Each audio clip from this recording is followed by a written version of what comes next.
We're going to take you on a journey. Look, to be honest, there was 2 days I laid on my bathroom floor. I can't believe I'm crying already. So I can't imagine the grief of a parent who loses a child. And you be the greatest version of you, then I feel like my work is done. Hi, I'm Tam Wrigley and welcome to the Beyond Beautiful journey. She is the ultimate disruptor and believes that anything is possible. She's an open book, and she should know because she's written 27 of them. She opens up to me today on the couch and tells us everything about her life journey, the good, the bad and the ugly. We want to introduce you to Lisa Messenger. Well, Lisa, welcome to Beyond Beautiful and welcome to the couch. Thank you. What And a you're beautiful... ready to unpack and... As I said, there is nothing off limits at all, so go your hardest. I am ready. Okay. Well, let's start right from the beginning because we all know Lisa Messenger as the, dynamic in the print media landscape. But where did it all start for you? Oh, not in print media. Like, where did it all start? Yeah. How far back? Well, I was a horse riding instructor. That was my first job. Yeah. So I grew up on a 4,500 acre property, and I rode horses every day after school, and there was no internet, and we just made our own fun. So that was my first job after school. I flew to England. I'd never been overseas to that point. I was 18, so I was kind of, I was pretty naive, carefree. And that was one of the first times I was grateful for something in my life, because I remember I went to a boarding school, and so many people had, travelled to all these glamorous places all the time. And I used to be like, oh, why haven't I been anywhere? And I just remember landing in England, and it was the first time I'd seen anything overseas. And I was just so grateful, because I was like, wow, I can really appreciate this, because I wasn't, desensitized to it, and it was all new and fresh, and I was curious, and so that's where it started.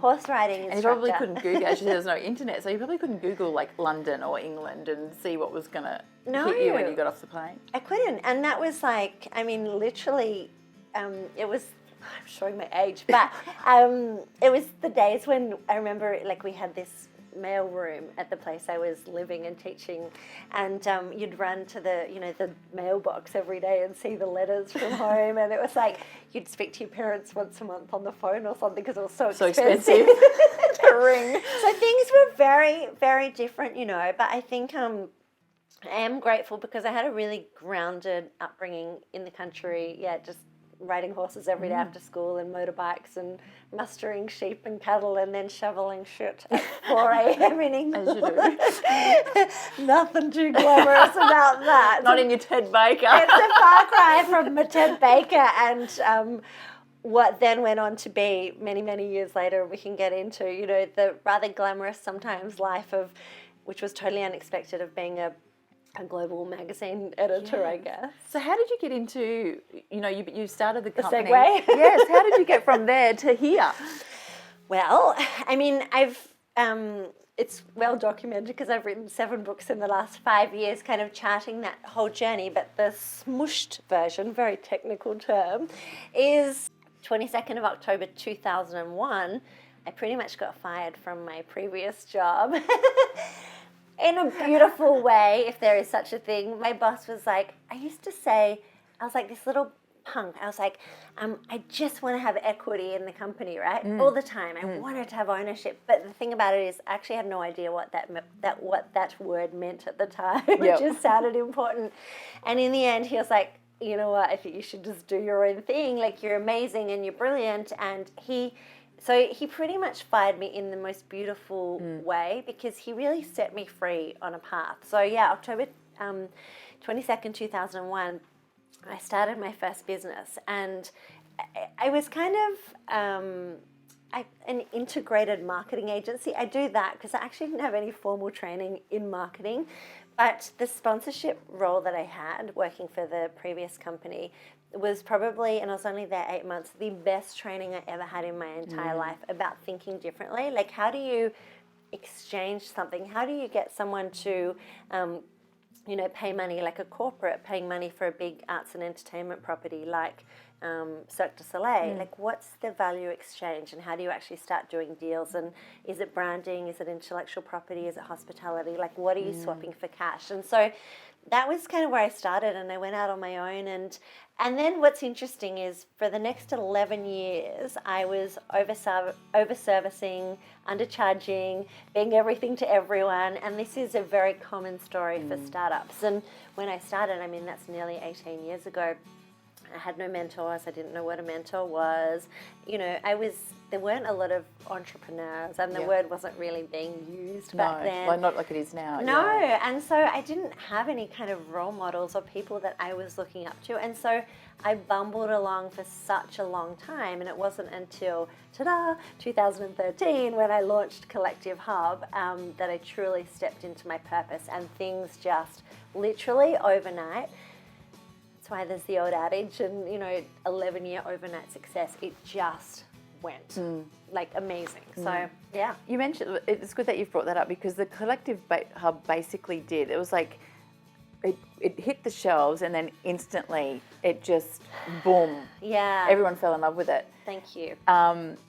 Were you ready for that? Like, was there, like, financially or systems, procedures way, were you ready for that bang?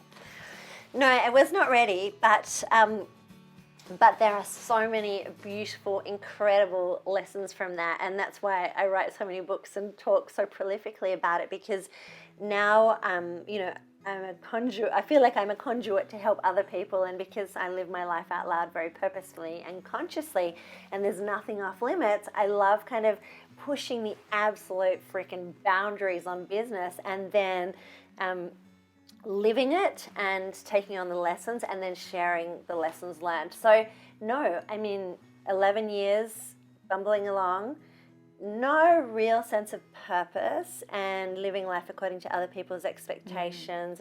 So my idea was, I just want to smoosh, there's that word again, all these incredible sort of entrepreneurs and thought leaders and people that I've met along the way. I want to tell their stories, and why don't I just put them all together into one format instead of a book, which is just one person, a magazine, which is, it started at 176 pages. Put them all in there, and that was really the start of the idea. And the second part to that was, as an entrepreneur, I was extraordinarily frustrated that so much of the media I was reading, Tam's amazing, and I was like, oh wow, but it was just this surface stuff. And for me, I couldn't find but how did she start? Why did she start? What's her passion? What's her supply chain? How does she make these amazing videos? And I was always scratching my head, and I was like, well, let's try and reverse engineer this process and shed a light on the story behind the story and make it relatable and attainable, so that suddenly everyone's like, Tam's not this totally unachievable being. Oh, I see how she did it. Did you think there was a lot of people afraid to give their story out there, because then they'll go, somebody else will just come and do it? Was there ever that fear of, if I explain the how, how did she do it? How did she make it? Yeah. Then what's stopping somebody else coming in and stealing their thunder? Yeah, I think so many. Well, gosh, there are so many things. I think people. There's always two sides. I think perhaps sometimes media don't ask the gritty enough questions, but also the person being interviewed sometimes is cagey. And now that's a number of things. That could be ego. It could be a protective mechanism. It could be they haven't stepped into an mindset of reciprocity and abundance. It could be fear, so many different psychological things. But what I've learned is, and I've been the ultimate oversharer forever, I just think, when we share and help each other, we all rise, we all lift each other higher. And so I just decided, well, that's the best thing to do. And in fact, that was one of the mandates of Collective Hub. If you're not prepared to talk about, the grit and be raw and real and actually shed a light on the journey and help people, then it's not just a one-way free PR machine. You need to share and give something. Absolutely. I think. Do you think there's a lot of there's a lot of people out there that have great ideas, want to start their own business, but fear sets in, or the self-sabotage or the self-doubt? I guess what would you say to them to help them launch? So it's really interesting because I'm kind of doing a startup experiment at the moment, right? Because the print mag, I mean, literally, as we said, overnight. Like, I have never experienced anything like it. I dropped it 28th of February, I think it was, 2013. My mum and I walked into a newsagent the next day, and I'd always had this strong vision, and I'm coming to your question, but, you know, I want to be in news agencies next to Marie Claire, Vogue, Harper's, and boom, there we were, stacked up high in the middle of all these magazines in 3,506 news agencies in Australia, every Qantas, Virgin, Singapore Airlines, airport lounge, and within 18 months I was in 37 countries. And I had this email one day from the office of Anna Wintour, and Anna asked me to fly to New York. Anyway, all this stuff, right? Yeah. So yeah, boom, overnight. What's interesting is, coming back to your question, what happened the 11 years prior? You know, like there'd been so many times when I'd had an idea, which possibly was just as great as what Collective turned out to be, but for one reason or another, fear, self-sabotage, not good enough, don't have the experience, have no money. I mean, we can use a myriad of excuses. Yeah. I mean, there's plenty of excuses all of us can use. I didn't do it. And we talked about, you know, what was my career trajectory. I could have beaten myself up because, you know, once I landed Collective, it was so freaking obvious. I'm like, why didn't I do this? And in fact, I've written about it extensively in my books. The signs were all there. I had registered a business name, I think it was 2010 or 2009, called Messenger Magazines. I'd bought a book previously called How to Start a Magazine. Like, All the there signs. were so many signs, but I wasn't strong enough or resilient enough. I hadn't had enough knocks and setbacks and failures and grit and tenacity, like, to actually do it. So I think that's important for people not to beat themselves up. Like, the timing is perfect, really. Like, what I then stepped into was so freaking big and unmanageable. And you asked me before about systems and processes and high growth. Let's get into that shortly, because I wasn't ready. Yep. Why do you think the Collective Hub was so successful? Like, what is it that the readers loved about the mag? And love. I just went to print on another issue. Oh, really? Yeah. But now I'm just doing one or two a year when I feel like it, and that's a very different beast to one a month and, like, you know, a huge machine. I think it is that it's relatable and attainable, and, you know, it's very much been the mandate to tell that story behind the story and shine as much truth and light on people's kind of end-to-end experiences. And there've been no boundaries in terms of, you know, sex, race, geographical location, industry. Like, we've tried to cover so many different, you know, sectors and businesses and people, and so it's a beautiful melting pot, I think, of just like anything's possible, and, you know, helping to remove barriers. And yeah, so I think people just really relate to it, you know. So you did 53 issues? Yeah, 53 issues. So why then all of a sudden it's I'm done? Broke it all. Yeah. Well, I did 52 and then I broke it all. And then I did 53 because I realised when I broke it all. 54. Okay, so I wrote the sixth book in the series, Risk and Resilience, which came out last year, which was the most painful book to write. I mean, I think it ended up being 30,000 words, but I wrote maybe 180,000 or something. I wrote that book every single day in real time, and it was a punish. So it was end of 2016, so about 3 years into the, 30, 40, about 3 years in, I was not prepared for the crazy high growth, and I didn't have the right systems and processes in place. And it's really interesting because when I started Collective, I had 3 staff and I had a bloody big vision. Yeah. And suddenly, I mean, I had 32 full-time staff, over $3 million in fixed salaries, an office that was costing nearly $300,000 a year every day. And it's interesting when you start, things seem to be in increments of $100 or $10. Yeah. And suddenly everything everything was increments of $100,000. And every day my CFO, Chief Financial Officer, would say to me, every day, we need another $100,000. We need another $100,000. And, you know, I have talked about this a lot. I am brilliant at being a creative, a visionary. I see things before they exist. I love moving forward. I get really excited about instant gratification and let's go, you know, no shortage of ideas. I am terrible, like the crappiest at detail, operations, HR, IT, legal, All the things finance. that you need to run a business. Yeah. And so the problem is, and many people will relate to this, when you're a creative and a visionary, and suddenly all you're hearing is we need another 100 grand, we need another 100 grand. And you're hemorrhaging cash, and every day you're in survival mode, and every single day, every day, I would get, you know, pump everyone, let's go.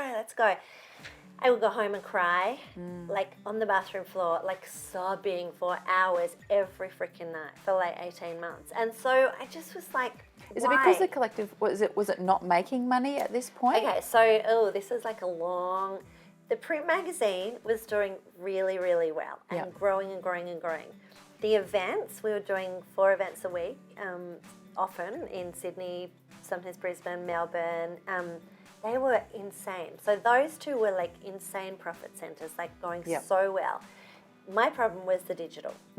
Because as a business owner, I think you need to be a brand architect. You need to understand intimately every facet of your business, and you need to be absolutely intimate with your data. Like, numbers and data are everything. I don't care how creative you are, like that's the core of the business.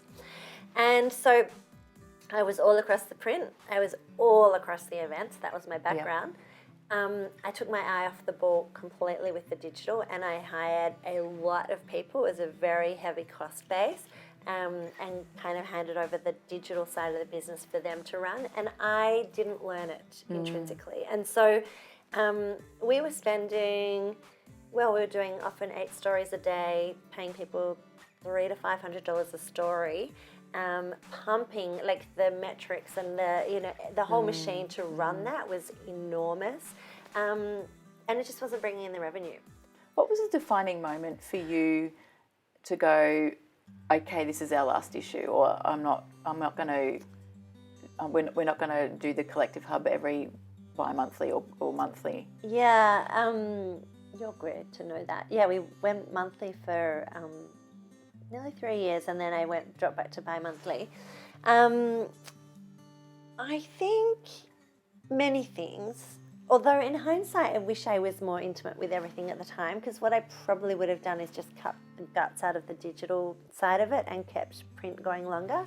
But having said that, I think as a disruptor, like I am a little punk disruptor. I love shaking stuff up and messing with industries and showing that there's different ways to doing things and bucking the status quo, and I love kind of pushing boundaries all the time and getting people to think and mindset flip. I mean, it's what I do, right? So and luckily from issue 1 I said it's not about the delivery mechanism. Like, what we stand for is to ignite human potential. So actually, if it's a print magazine, or I'm writing a book, or speaking to Tam on the couch, or doing a speaking gig, or a multitude of other things, it actually doesn't matter, like, as long as we're delivering.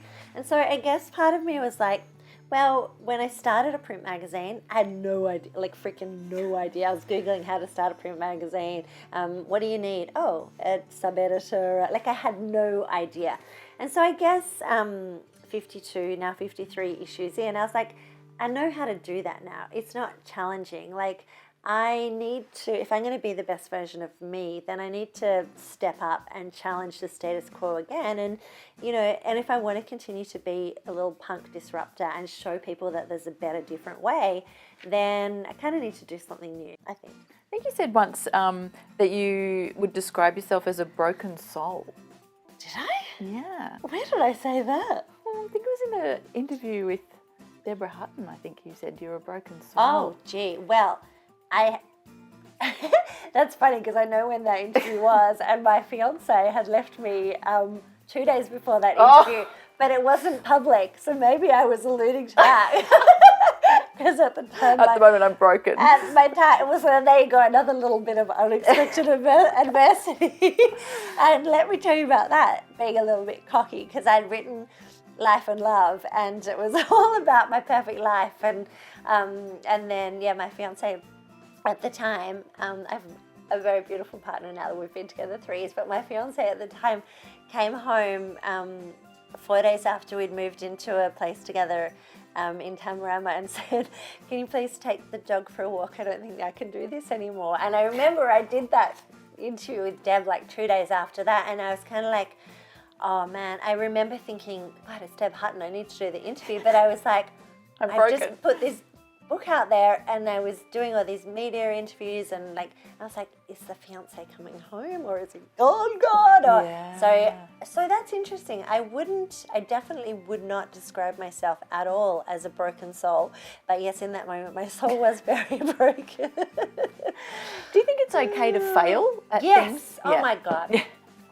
I fail all day, every day. I think failure is the best thing you can do, but it's yes, 100%. Like, I can't express that enough, because by failing, that's the only way we learn and we move forward, right? If we're always striving for perfection, like, it's unattainable. And also, if we're not failing, we're not freaking pushing the boundaries hard enough, you know? Do you want to live a comfortable life, or do you want to get a little bit uncomfortable and really live, you know? And if you're going to push it, then you're going to fail, and you're going to fail a lot. But the thing about it is, make failure your friend, and just fail fast. Fail fast and learn, or you're a freaking idiot if you do it again. Now, I think too, one of the things that I've grappled with is when to quit. You know, like, and do people see if you quit as a like you're a failure because you've quit? Or is it just that you've made that decision that, okay, this is not floating my boat anymore. This is not my purpose, and I want to go somewhere else. Yeah. But I think in people's minds who see you from the outside in go, she's failed, or, you know, she's a quitter, she failed. Yeah, you know and what? It's a judgment. Oh, yeah, judgments. Well, firstly, it doesn't really matter what anyone else thinks about us, does it? I mean, that's a big problem we can all... So the thing about that is, which I believe very strongly, is that it's really important to have a strong sense of purpose and why. You know, what are you here to do? So I know unequivocally I am here to be an entrepreneur for entrepreneurs, living my life out loud, showing that anything's possible. That, I believe, is it for me until the day I die. Now, that is resolute, unshakable in every single cell in my body. So what's interesting about that is it took me 5 seconds to say it, whatever it was. But the thing is, every morning when I wake up, I go, that's what I'm here to do. And I talked about it before. The delivery mechanism then becomes totally irrelevant. And so I can have unwavering focus about what it is I'm here to do, but it can kind of morph, iterate, pivot, change. And therefore, I think failure is inevitable at different points, but I'm not failing in my overarching purpose, if that makes sense. Yeah. When I broke Collective Hub, and I was really scared, the night before I put it out, I'm closing the print magazine, I was thinking, my God, we have such a huge community, so many people rely on this, so many people have said this is the reason they started their business, or it gave them courage, or a myriad of other things. Who am I to break the thing? But then I was like, if it's not serving me, and I'm drowning and hemorrhaging every day, how can I possibly be the best version of myself and be in service? So I'm going to break it. So I just told people the truth. And with that comes not judgment, but celebration and respect, I think. I mean, I'm sure there are people behind my back going, she's an idiot. But for the most part, all I received was this outpouring of unwavering love. And I was like, oh my gosh, I didn't expect that. So tell us a bit about the book. The book. So my books are, so I said to you before, I think I've written 27 books, but no one read the first 18 or something. Yeah, like it took me a long time before, you know, and this is a really important message, you just slog it out.